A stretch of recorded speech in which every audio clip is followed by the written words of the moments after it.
What's up, everybody? So we're here at the AOMC showroom, and I'm going to do that 2021 walk around I've been promising you guys.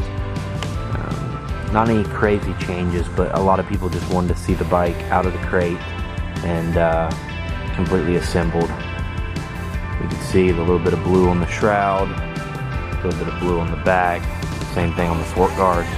This is the 2021 125 SX. These models didn't get much changes for this year. This will be the last year of this generation. I think if you check the KTM notes, it'll pretty much say that they got suspension changes, fork settings, a different O-ring in the shock. They added exc-f seals in the linkage, which will be lower friction.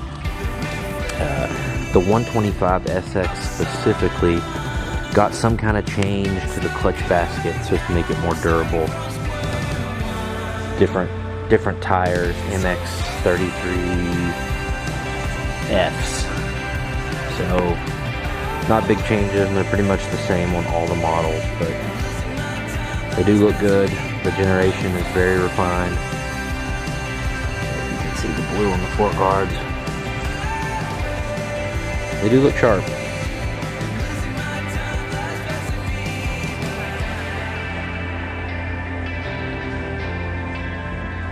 So of course, we're all excited for the 2022 models because it's going to be a new generation, and we'll get to see a hint of that when the 2021 factory edition is announced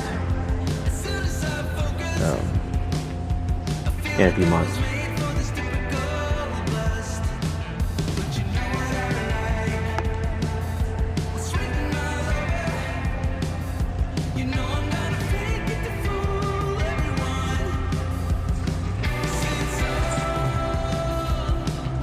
Alright guys, thanks for watching. I'll see you in the next one.